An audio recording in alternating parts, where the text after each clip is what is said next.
Live mula sa GMA Network Center. Ito ang 24 Oras. Magandang gabi po, Luzon, Visayas at Mindanao. Nagharap sa Senado ang mga biktima ng inakusahang kulto sa Surigao del Norte at sina alias Senyor Aguila, 3 pang pinuno nito. Sa bigat ng kwento, napatigil ang ilan kabilang ang testimonya ng isang menor de edad na pinilit daw ipakasal at sapilitan umanong pakikipagtalik. Sa kabila po niyan, itinanggi pa rin ng mga leader ng grupo ang mga paratang, kaya pinakontempt sila at ipinakulong sa Senado. Nakatutok si Maki Pulido. Nakakalula ang dami ng mga kwento ng pang-aabuso sa bata. Mga kwentong idinitalya sa publiko sa pagdinig ng Senado tungkol sa Socorro Bayanihan Services Incorporated o SBIS. He will be ready in a while, Your Honor. Ang ilang mga batang biktima hindi maituloy ang pagsalaysay sa kanilang mga naranasan. Kabilang sa kanila si alias Jane, 14 years old, na una na ring nakapanayam ng GMA Integrated News. Sa harap ng mga senador, muli niyang ikinwento ng sapilitan umano siyang ipakasal ni Senior Aguila o J. Renz Kilario, presidente ng SBIS. Nagpakilala raw si Senior Aguila na Panginoon at reincarnation ni Santo Niño. After sa kasal, kailangan sila magsiping. At sinabi daw ni J. Renz na pwede authorized ka ng kunin or rape yung yung wife mo kasi kasal naman kayo. Sinabi ni Senyor Aguila, authorized ang asawa mo i-rape ka? Kailangan ay among tulo ka adlaw di may makuha nganlan mi ka Diyos. Kailangan daw makuha sila in 3 days, otherwise they will be called na nag-adyos. Adyos o mapupunta sa impyerno ang tawag nila sa parusa kung ayaw makipagtalik sa asawa. Maliban dun sa asawa mo, meron pang ibang tao na nagtangkang makipagtalik sa'yo o nagparating na gustong makipagtalik sa'yo? Oo. Sino yung taong yun? Senyor Aguila. Hindi nangyari. Hindi siya pumayag, Your Honor. Hindi ka pumayag. Mabuti hindi ka pinilit. Sige kog ingon-ingon na dyan nga. Sige, sugot na diha kay bis kay ingon na nang kuan kay Ginoo na nang ingon nimo jadi paghapon ka pero di man gajud ko. Palagi siyang kinukulit, Your Honor. Hindi lang mga bata ang sapilitang pinakakasal. Pati nanay ni alias Jane pinakasal sa isang lalaki kahit may asawa na. Ang sapilitang kasalan ng mga menor de edad na saksihan ni Mark Paisano, dating miyembro ng Soldiers of God ng grupo. Kami yung seguridad noon. Kaya saksi ako. May namang gani ko yung nasaksihan, ma'am, na ang usa ka babae midagan. Meron akong nasaksihan na yung isang babae ay tumakbo. We ran after her and we dragged her, Your Honor. Kinasal talaga siya, sir. Maraming parusa para sa mga ayaw sumunod. Isa ang kapatid ni Lovely Savandal sa pwersahang pinakasal sa edad na 12 years old. Pero nang ayaw makipagtalik, pinalabas ni Senior Aguila ng gate at para muling makapasok, pinalakad ng nakaluhod. Sabi niya, patatawarin ko kayo kapag mula sa gate, luluhod kayo papunta sa bahay ko. Tapos magpapromise kayo na magpapagalaw na kayo sa asawa niyo. Kaya po yung nangyari, inopen po yung gate. Lahat ng minors, napakarami po nila, ma'am. Pinagluluhod po sila. Luhod. Ang dami po nila, ma'am. Nagluhod po sila. Tapos yung pong daan is lubak-lubak po, mabato po. Ang ilang mga bata simula 5 years old sa halip na mag-aral, pinipwersang mag-train maging sundalo. Tulad ni alias Renz, 12 years old, na pinagbubuhat pa raw ng mga buhangin na gagamitin sa konstruksyon ng kanilang barracks. Bakit ka ba tumakas sa kapihan? Kay wala may eskwela na. Karoon bisag 12 yung edad, di pagyabog ko ibubusuhat. Wala kasi silang pag-aaral, Your Honor, at 12 na yung edad niya, hindi pa siya marunong sumulat. Kinumpronta ng mga senador si Senior Aguila at ilang leader ng SBIS. Lahat sila itinanggi ang mga paratang ng mga bata. Sabi ni Senior Aguila, hindi niya pinipigilang mag-aral ang mga bata. Wala rin daw nagaganap na child marriages. Pero sa ipinakita ni Senator Ontiveros na family planning form, 15 anyos ang bata na may civil status na married at may isa ng anak. Senior Aguila, bakit gustong-gusto mong mag-sex yung mag-asawa? Bata, 12 years old, pipilitin mo makipag-sex sa lalaki na hindi niya kagustuhan.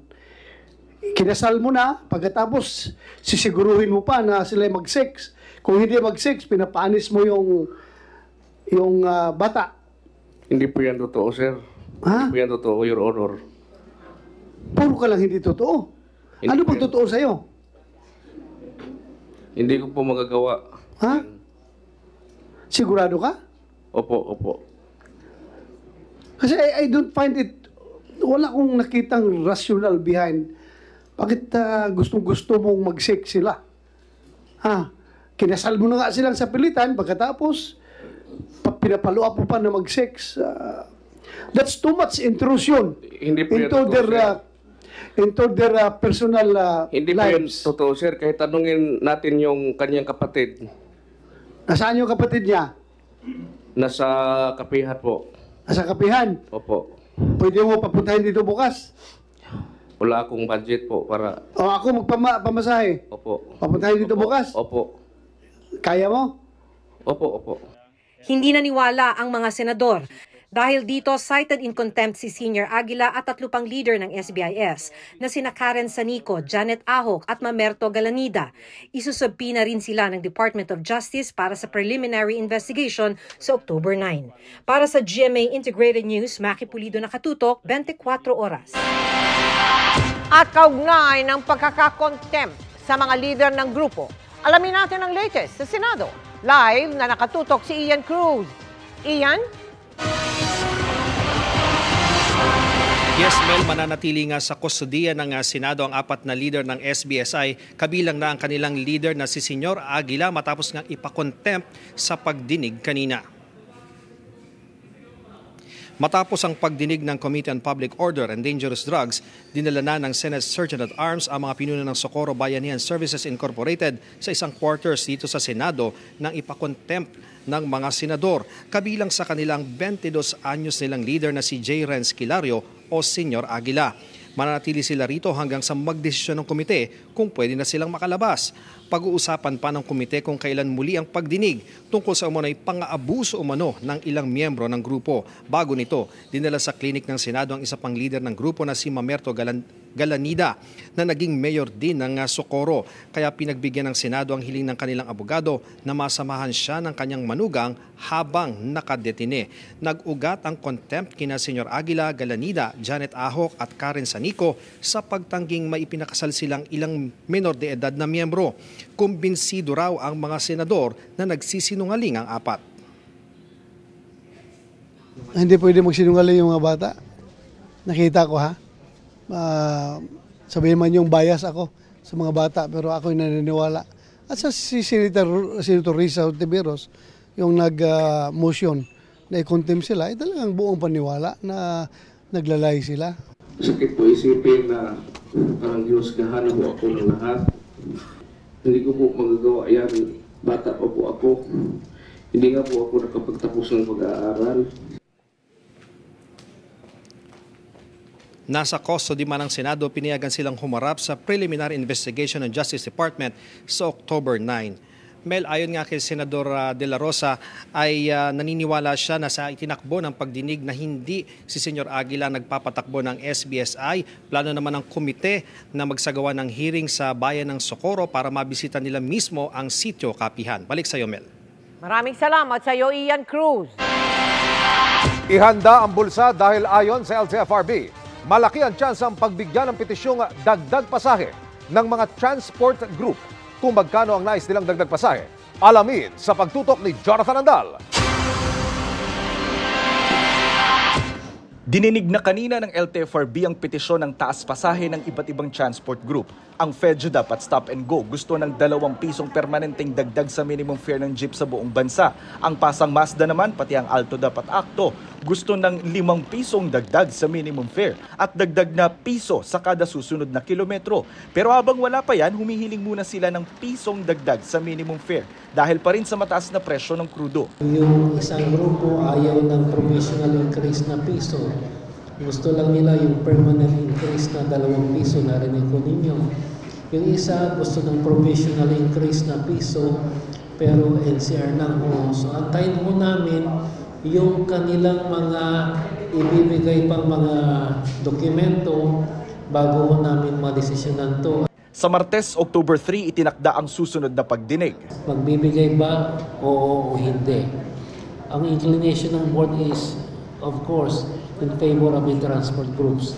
Pero ang issue magkano, we will have to differ, at least rely or take guidance from NEDA. Sa ngayon, habang mataas pa rin ang presyo ng diesel, sa ayuda o fuel subsidy umaasa ang mga tsuper. Ang problema, 3 linggo na matapos ilunsad ang ayuda, may mga tsuper pa rin daw na hindi pa nakatatanggap nito. Kami sa PM Jeepney, out of 51, 10 pa lang ang may laman ng fuel subsidy. Sabihin nyo, Land Bank, ano ba ang problema? Bakit nade-delay ang pasok ng fuel subsidy nyo sa mga card na yan? Yan, just as simple as that. Sabihin nyo kung meron o wala, parang hindi kami nagmumukhang tanga. Sabi ng LTFRB, may na-reject ang Land Bank na 22,000 na benepisyaryo ng fuel subsidy dahil nagpalit ng may-ari ng jeep o ng address o di kaya'y matagal nang hindi nagagamit ang subsidy card. Pumunta daw sa Land Bank para mapa-update ito. Para naman sa ayuda ng mga tricycle driver at delivery services, hawak na raw ng LTFRB ang pondo dyan. Pero inaantay pa raw nila ang listahan ng mga benepisyaryo na manggagaling sa DILG, DTI at DICT. Para sa GMA Integrated News, Jonathan Andal, nakatutok, 24 oras. Aprobado na sa Kamara ang panukalang 2024 National Budget. Yan ay kahit nakatakda pa lang pag-usapan ang pangako ng liderato nitong ilipat ang confidential and intelligence funds ng ilang ahensya sa mga puwersang nagbabantay sa West Philippine Sea. Nagbabalik si Jonathan Andal. With 296 members voting in the affirmative, 3 in the negative, and 0 abstentions, House Bill number 8980, the 2024 General Appropriations Bill, is approved on third and final reading. Alas 10 na kagabi nang maaprubahan sa Kamara ang bersyon nito ng panukalang 2024 National Budget na abot ng 5.7 trillion pesos at halos 10% na mas mataas sa budget ngayong taon. Biguyang maharang ng isang miyembro ng minorya sa kabila ng nauna niyang pagkwestiyon sa pagsertipika ng Pangulo sa panukala bilang urgent. Kaya ito pinayagang ipasa sa ikalawa at ikatlong pagbasa sa loob lang ng isang gabi. Madam Speaker, hindi din naman there's already a certification coming from the Office of the President. I think the chair na rules that the point of the gentleman, hindi pa ako tapos, Madam the Honorable Manuel is out of order. Majority.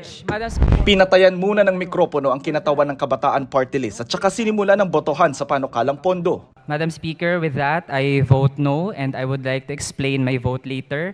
Pinatayan pa po ako ng mic, Madam Speaker, nakakabastos naman sa mamamayan. I move to strike out the parliamentary statement of Congressman Raul. The word bastos is not allowed in this House.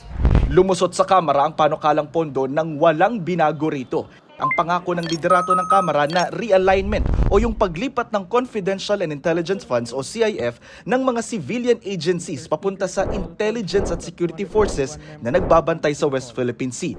Pag-uusapan pa lang ng binuong small committee na poproseso sa mga individual amendment hanggang September 29. Wala pang tugon ng OVP sa plano habang sabi ng Education Department, we have always been consistent in our position that we will defer to the wisdom of the majority of Congress on the matter. Sa panukalang 2024 budget, pinakamalaki ang pondo sa sektor ng edukasyon na mahigit 900 billion pesos. Sinundan ng Public Works, Health, Interior, Defense, Transportation, Social Welfare at Agriculture Departments. Kapag natapos na ang Kamara sa mga pagbabago sa panukalang pondo, sunod ipapasa ang bola sa Senado. Para sa GMA Integrated News, Jonathan Andal, nakatutok, 24 oras. Mga kapuso, nasusunog pa rin sa mga oras na ito ang isang bodega sa Valenzuela. Mahigit 100 pamilya na ang apektado. Nakatutok doon live si Chino Garcia. Chino? Pia, higit 6 na oras nang inaapula ng mga pamatay sunog ang apoy na tumama sa isang warehouse dito sa barangay Bagbagin, Valenzuela City. Pader lang ang pagitan ng malakas na apoy at mga bombero na pilit itong inaapula mula sa bubong ng mga katabing bahay. Napuno ang kalangitan ng maitim at nakasusulasok na usok na ayon sa mga otoridad ay mula sa nasunog ng mga nakaimbak ng mga kemikal at lubricants ng warehouse. Mabuti na lang at may firewall sa palibot ng warehouse kaya hindi makatawid ang apoy sa mga katabing residential area. Sa pahintulot ng mga miyembro ng Pamatay Sunog ay narating natin itong tuktok ng ilang mga kabahayan kung saan nakikita natin ngayon kung paano nilalabanan nitong mga taga-BFP at ibang mga volunteer groups ang napakalaking kapoy dito sa May Valenzuela. Sa kabila ng napakalakas na ulan, dahil sobrang laki ng apoy, ay hirap pa rin silang labanan ito. Pinalikas na ng Valenzuela local government ang mga residente habang hindi pa naaapula ang apoy at patuloy ang pagpasok ng makapal na usok sa kanilang mga bahay. 180 na pamilya mula sa 3 barangay, karamihan mga bata, matanda o may sakit ang pansamantalang pinatuloy sa 3 evacuation centers. It's a warehouse na medyo malaki na, a 90s warehouse na may supply ho ng paint materials, thinner, and hardwares, no? And then, yun nga ho, we're almost close to 4 to 5 hours na kami. And then, kumalat na ho sa neighboring warehouse, no? And unfortunately, yung sa warehouse ho, wala na masyadong tao naman doon, wala masyadong no casualty also, ay nagpauwi na rin ng mga trabahador. In that company, yung Hairco, 260 ang employees sila at that time. So sa awa ng Diyos, everybody's okay. Para po safe din sila. Saka po kasi yung usok, yun ho yung kinakatakot namin. Pag ho nalanghap natin, pwede hong mag-result sa iba pong illnesses.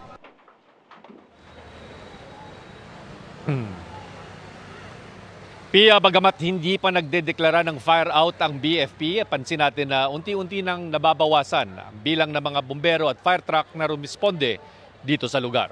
Pia. Maraming salamat, Chino Gaston. Mistulang ghost town ng ilang lugar sa Socorro, Surigao del Norte dahil tumutok ang marami sa imbestigasyon ng Senado sa umunoy kulto roon. Kinansela rin ang face-to-face class at ilang aktibidad sa munisipyo. Live mula roon, nakatutok si Marisol Abduraman. Marisol? Mel, bantay sarado nga ang buong Socorro ngayong araw ng pagdinig ng Senado sa Socorro Bayanihan Services Incorporated. Ang pagdinig, tinutukan ng mga taga-Socorro. Sinubaybayan ng mga taga-Sitio Kapihan ang pagdinig sa Senado sa Socorro Bayanihan Services Incorporated. Pero ang nanay na ito lumabas at napaiyak na lang. Hindi raw kasi niya kayang panoorin ang dalawa niyang anak na sumalang sa Senado bilang mga testigo laban sa SBSI. Uwi ako sa bahay, hindi ko kaya marinig sa ginawa sa aking anak kasi masakit, hindi ko kaya, ma'am. Ang ilan nalungkot sa pagkakakontempt kay Senior Aguila at iba pang leader ng SBSI. Nalulungkot po kami, ma'am.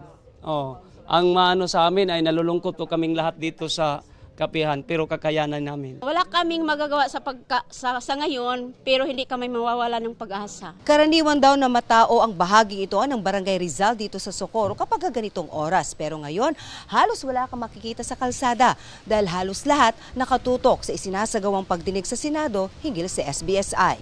Kabilang na riyan ang isang dating miyembro na napapailing paminsan-minsan. Kasi mga sinungaling sila. Sa gitna ng pagdinig ng Senado, nagpadala naman ng karagdagang puwersa mula sa Provincial Mobile Force Company dito sa bayan ng Socorro sa Surigao del Norte. We are here to augment our existing mobile force personnel na na-deployed na dito last week. Kansiladong face-to-face classes elementary at high school. With the recent issues po na nangyayari ngayon, ini-ensure po natin yung safety po ng ating mga learners dito sa ating munisipyo. Mga bata pa sila eh. So hindi natin inasahan kung anong mangyayari kung ano yung mangyari sa hearing. Kinansela rin ang iba pang aktibidad sa munisipyo. Wala naman daw specific threat na natatanggap ang lokal na pamahalaan ng Socorro. Pero ayaw na rin nilang pakasiguro, lalo na't may mga ibinunyag umano ang mga whistleblower. Sabi nga po ng mga whistleblower na bumaba, na they are trained how to kill and to be killed. Mahigpit din ang security checks sa mga checkpoint. At kagabi, nag-ikot pa sa bayan ang mga pulis at sundalo para ipatupad ang curfew. Sinabihan lang namin yun, pero ang sabi nila is pauwi na daw sila.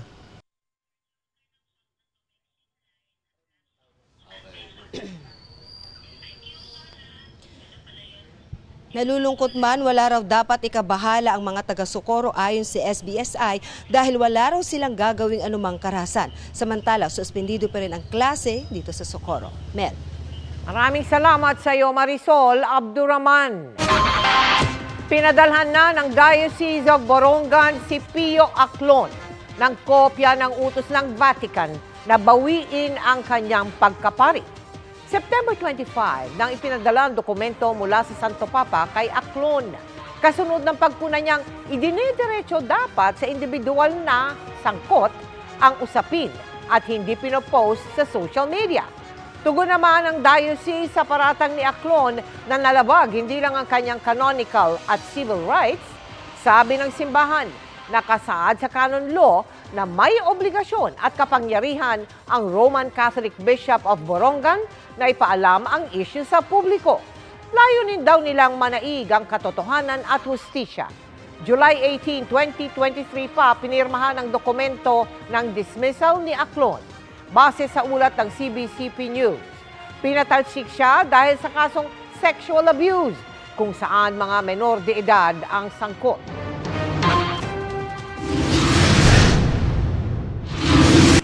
Emotional day para sa Kapuso First Lady of Primetime. Ngayong pumirma na siya ng exclusive network contract sa GMA. Ready din daw siya for more challenging roles. Makichika kay Katatibayan. Maraming salamat po. Gagawin ko po talaga yung best ko at hindi ko po kayo bibiguin sa binigay niyo po nito. At mananatili po akong kapuso. Emosyonal si Kapuso First Lady of Primetime Sanya Lopez sa pagpirma niya ng exclusive network contract sa Kapuso Network. Dama raw ng prime actress ang pagmamahal at pagpapahalaga sa kanya ng executives ng Kapuso Network na present sa contract signing. Thank you po. Nagpapasalamat ako kay Sanya dahil pumirma siya ng exclusive network contract. At ito ang kanyang sign ng loyalty sa GMA at ang GMA naman ay loyal din sa kanya. Ngayon, alam naman nating lahat na si Sanya ay isang pinakamaganda, magaling, at popular na artista. Now she is a full-blown artist. We saw her go through the earlier years of her career, and together we all know that she will be even bigger and better in the years to come. So, Sanya, maraming salamat. Thank you for the honor that you bring all of us, the example you are to many of our talents, in fact, to all of us. And we wish you the best of luck. Basta nandito lang kaming lahat sa likuran mo. Nagpaabot din ng well wishes ang GMA executives kay Sanya. And tama ka, Kuya Germs. Now Sanya is one of our biggest stars. And she has been loyal with us ever since you introduced her to us. And for that, we're so grateful na you'll continue to be a kapuso for the rest probably of your career. Si Sanya kasi is really a treasure when it comes to drama. She's really one of the best actresses we have for drama today. Sanya continues to trust GMA with her career. Tayo rin naman natutuwa na makakapaggawa pa tayo ng maraming proyekto at mabibigyan pa natin siya ng malaking support sa kanyang career and to achieve her dreams. Subok na si Sanya sa heavy drama, action, maging rom-com series. Kaya talaga namang well-deserved ang title niyang Kapuso First Lady of Primetime. At game rin siya for more challenging roles. Pwede rin ang GL series. So mga hindi ko pa nagagawa yan. Pwede ang bida kontra bida. So marami pa akong gustong gawin. Superhero din. Payo ni Sanya sa artista hopefuls. Kung meron kang pangarap, ituloy mo lang yan. Huwag kang mapagod. Kapag napagod ka, pwede ka magpahinga pero ituloy mo yan. Katatibayan, updated sa Showbiz Happenings.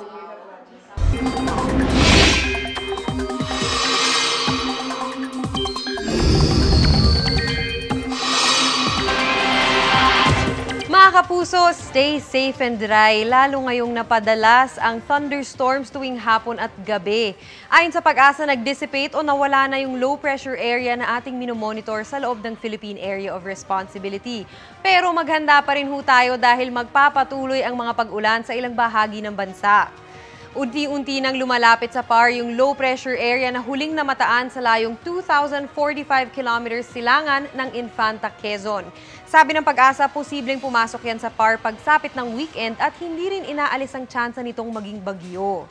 Habang lumalapit yan sa PAR, ramdam na ang epekto ng trough o ang extension ng LPA, kasabay ho ng pag-iral pa rin ng habagat at localized thunderstorms. Base sa datos ng Metro Weather, may mga pag-ulan na rin bukas sa Luzon, lalo na sa hapon. Kasama dyan ang Cagayan Valley, Ilocos Region, Central Luzon, Calabarzon, Bicol Region at Mimaropa. Posible pa rin ang matitinding ulan sa ilang lugar kaya stay alert po sa banta ng flash floods o landslide. Malawakan din ang pag-ulan sa Visayas bukas ng hapon at gabi.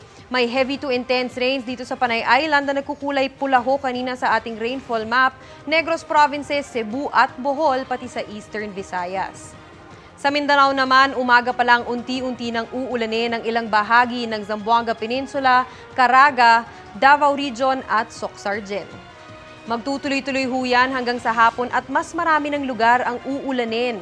May heavy to intense rains pa rin kaya maging handa pa rin sa posibleng pagbaha o pagguho ng lupa. Sa mga kapuso naman natin sa Metro Manila, may tsansang maulit ang mga pag-ulan tulad ng naranasan natin ngayong araw. Kaya maging handa pa rin sa posibleng pagbaha, lalo na sa ating mga motorista. Doble ingat po sa pagdadrive sa madulas o binahang kalsada. Yan ho muna ang latest sa lagay ng panahon. Ako po si Maureen Shrivers para sa GMA Integrated News Weather Center. Kami ang inyong maasahan, anuman ang panahon. Binaha na naman ng EDSA at ilang lugar sa Metro Manila dahil lang sa thunderstorms. Traffic na naman tuloy. Nakatutok live si Mark Salazar. Mark!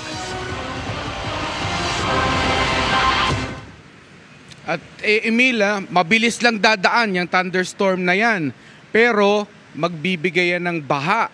Tapos yung baha na yan ang magdudulot naman ng pagkahaba-habang traffic.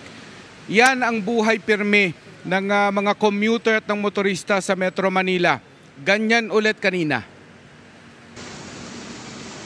Ayan sir, malakas na yung baba. Maya-maya to, wala na to. Sir! Bandang alas 4 ng hapon ho yan. Bumara daw yung basura sa mga drainage kaya nagkaroon ng pagtaas ng tubig. Dahil dyan, tumaas sa mga tubig, tumukod ang mga sasakyan. Kinailangan pang mano-manong tanggalin ang basura para lang mapababa ang baha. Sa UN Avenue naman ho yan sa Maynila, bumagal din ang traffic dahil sa gutter deep na baha. Ganyan din ang dinanas ng ilang bahagi ng Kamaynilaan tulad ng Quezon City, Pasay at Taguig. Kagaya ng sinabi ko, Emil, ay saglit lang naman yung ulan, di ba? At ngayon wala nang baha sa maraming kalsada ng Metro Manila. Pero yung dinulot niyan na mahabang traffic ay ilang oras pang iindahin ng mga papauwi sa kanilang mga bahay mula sa kanilang trabaho. Live mula dito sa lungsod ng Makati, para sa GMA Integrated News, Mark Salazar po nakatutok, 24 oras. Maraming salamat, Mark Salazar. May mga dagdag medalya ang Pilipinas sa pagpapatuloy ng 19th Asian Games sa Hangzhou, China. Nakamit ang Philippine team ang kauna-unahan nating silver medal sa Asian Games ngayong taon, hatid ni Arnel Mandal sa Wushu Men's 56 kg Sanda event. May bagong bronze medals din tayo mula kina Clemente Tabugara Jr. at Gideon Fred Padua sa Wushu Men's 65 at 60 kg Sanda event. Makasaysayan naman ang panalo ni Alex Ayala matapos makabronze sa women's singles sa tennis. Dininay ng Movie and Television Review and Classification Board or MTRCB ang motion for reconsideration na inihain ng GMA Network at ABS-CBN Corporation. Kaugnay ito sa ipinataw na 12-day airing suspension sa noontime show na It's Showtime. Matapos ang mga reklamong natanggap umano ng MTRCB sa anilay indecent o malaswang ikinilos ng mga host sa segment na Isip Bata. Sabi ng ABS-CBN, natanggap na nila ang desisyon at kasalukuyang nag-e-explore ng possible options. Sa ngayon, dahil hindi pa final at executory ang suspension, makakaasa raw ang madlang people na patuloy na mapapanood nila ang noontime show. Wala pang pahayag sa ngayon ang GMA. Aprobado na ang dagdag minimum wage sa Cagayan Valley, Central Luzon at Soc-Sargen. Magiging epektibo ang mga yan sa October 16 at nasa 30 pesos hanggang 40 pesos ang dagdag minimum wage depende sa lugar at uri ng trabaho. Isang bagsang ibibigay ang increase sa Central Luzon habang hahatiin naman sa 2 installment ang increase sa Cagayan Valley at Soc-Sargen. Nauna nang naging epektibo ang 35 to 50 peso daily increase ng minimum wage sa Calabarzon noong September 24.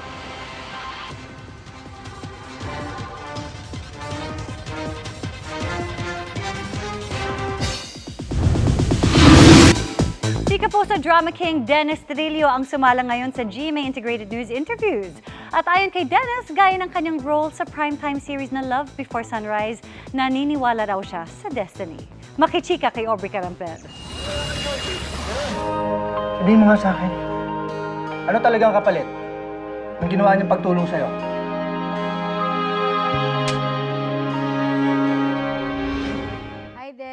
Sa kanyang pag-upo sa hot seat ng GMA Integrated News, ibinahagi ni Kapuso Drama King Dennis Trillo kung gaano raw siya ka-excited na muling magbalik primetime. Katambal pa ang 2 premyadong aktres na sina Bea Alonzo at Andrea Torres. Marami silang aabangan dito ng mga intense na eksena ng pagmamahal, sakit, mga tunay na nangyayari pag umiibig yung isang tao. Dito nila makikita lahat yan. May similarities ba yung character na Atom kay Dennis Trillo? Well, similar sila. Siguro sa paraan na si Atom kasi ano siya nagmamanifest siya ng gusto niyang mangyari sa buhay niya. Parang ganoon din ako sa totoong buhay. Yung mga gusto kong mangyari, parang ini-imagine ko na, pinipicture ko na sa sarili ko, ini-envision ko para maganda yun kasi para kang may goal na sineset palagi. And hindi mo makakalimutan yung mga priorities mo. Ang isa raw na nagmarkang eksena kay Dennis ay ang breakup scene ni na Atom at Stella. Siguro kasi doon mo makikita yung yung pagka-vulnerable din ng isang tao. Kasi lang, hindi lang sa aming dalawa kundi sa pamilya namin, sa pamilya nila. In the future, marami pang mangyayari. Dahil all about destiny and second chances ang Love Before Sunrise. Naniniwala ka ba sa destiny? Sa soulmate? Naniniwala ako na meron talaga nakalaan na isang tao para sa'yo. Pero bago mo marating yung tao na yun, marami ka munang pagdadaanan ng mga iba na akalain mo, yun na yun. Pero yun pala, naranasan mo yun para turuan ka ng leksyon at pagka dating nung tamang tao na yun na para sa'yo, hindi ka na magkakamali at magiging perfect na yung relasyon yung dalawa. And speaking of soulmate, nahanap na raw ito ni Dennis sa kanyang wifey na si Jeneline Mercado. Unique yung pakiramdam, wala siyang katulad. And yung pakiramdam na parang hindi ka na makakahanap ng isa pang tao na katulad nito. Wala rin daw siyang totga or the one that got away. Kasi Dennis, napapansin, sabi ko, bumabata yung itsura mo. Parang may secret ka ba? Well, mahirap pabatain yung sarili mo kung matanda ka na talaga, di ba? Siguro, ang secret lang dyan alagaan mo ng mabuti yung sarili mo. Walang secret? Isang secret siguro, kailangan maging masaya rin. Siyempre, mga problema nandyan lang yan, pero lahat yan temporary lang, di ba? Huwag kang magsistress sa mga bagay na hindi mo kayang kontrolin. At dahil jumigency din si Dennis na certified TikTokerist at may 1 million followers, ginrab ko na rin ang chance na magpaturo ng TikTok moves. Aubrey Carampel, updated to Showbiz Happenings. Mga kapuso, muling kinilala bilang national winners ang ilang programa ng GMA Network sa prestihiyosong Asian Academy Creative Awards 2023. Kabilang po dyan ang inyong 24 oras na di lang nag-uwi ng isa kundi 2 parangal.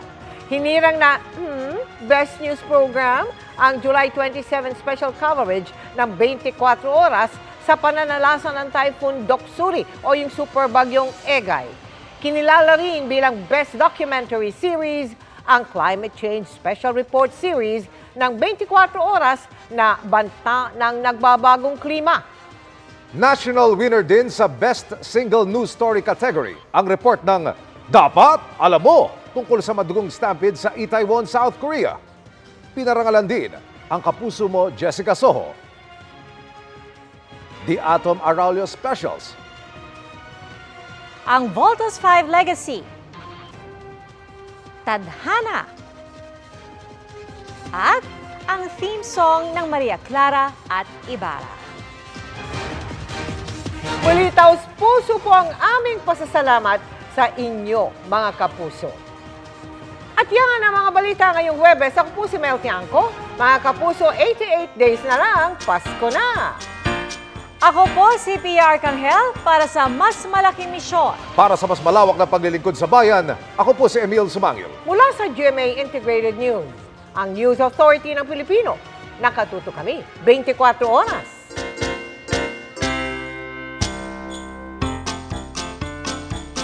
Mga kapuso, maging updated sa ulat panahon 24 oras. Mag-subscribe sa GMA Integrated News sa YouTube. Para sa mga kapuso naman natin abroad, bisitahin ang GMA Pinoy TV at www.gmanews.tv.